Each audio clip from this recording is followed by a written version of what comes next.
Қайырлы күн достар, бүгін біз сіздермен хит болған меренга рулетін жасаймыз. Алдымызда неше түрлі пайдалы ақпараттармен, рецепттермен бөлісетін боламын. Каналыма жазылуды ұмытпаңыздар, астарыңыз дәмді болсын. Ең алдымен жұмыртқаның ағы мен сарысын бір-бірінен ажыратып аламыз.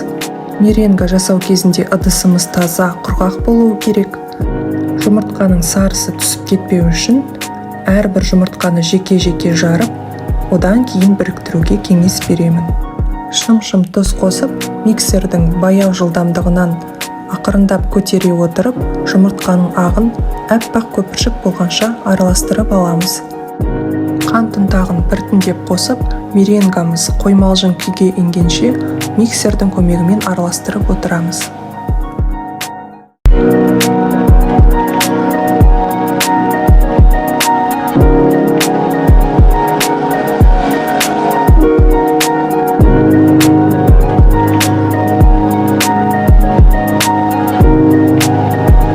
Меренгамыз ыдысты аударған кезде төгілмейтіндей өте қою болып шығуы керек.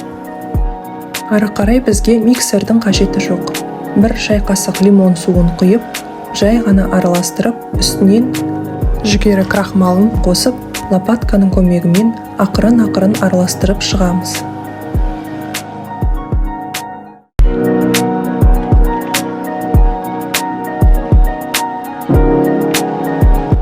Егер меренгаңыз өрнекті болғанын қаласаңыз, кондитерлік қапшыққа өзіңізге ұнаған насатканы тағып, меренганы қапшықтың ішіне толығымен орналастырамыз.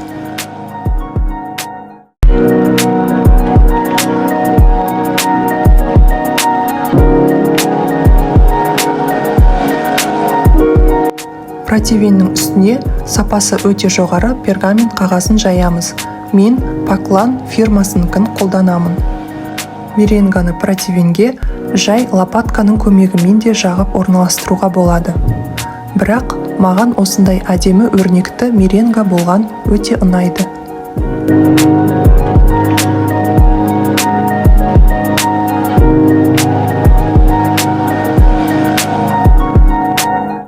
Меренганы 30-40 минутқа 140 градуста қызып тұрған пешке пісіріп аламыз.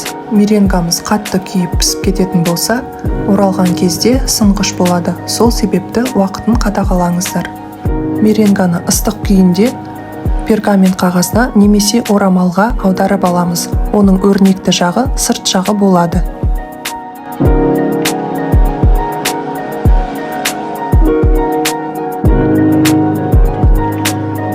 Меренга суығанша кремін дайындап аламыз. Оған бізге сүзбелі ірімшік, сливки және қант ұнтағы қажет. Сүзбелі ірімшікті қалай қолдан жасау керектігі туралы видео менің каналымда бар.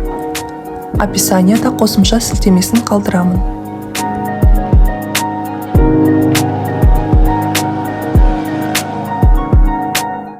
Миксердің жай жылдамдығынан аздап көтере отырып, қоймалжың формасын жақсы ұстайтын крем дайындап аламыз.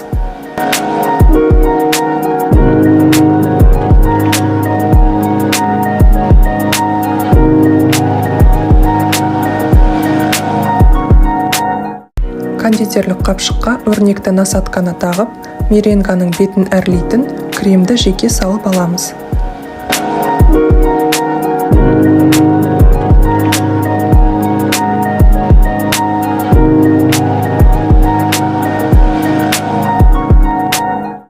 Қалған кремді меренганың ішіне бір келкетіп жағып шығамыз.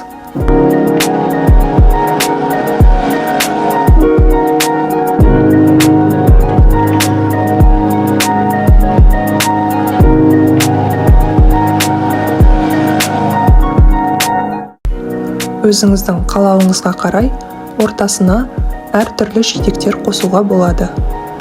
Қоспаса да болады. Мен таңқурай қосуды жөн көрдім. Ол меренгаға қышқыл әдемі дәм беріп тұрады. Меренганы биік әдемі болуы үшін қысқа жағынан бастап, ортасына қарай орамалдың көмегімен жайлап ораймыз.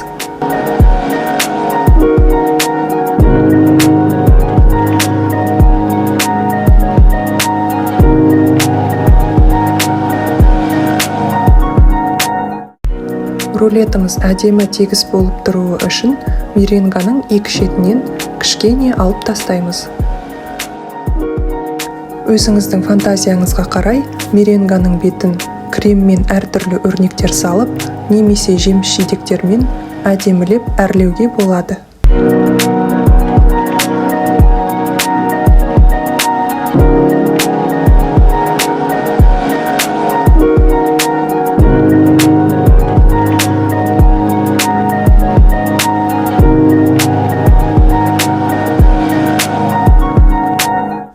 Осымен ақыл-пақардай өте нәзік және дәмді, аузыңызда еритін меренга рулеті дайын. Міндетті түрде жасап көріңіздер. Астарыңыз дәмді болсын.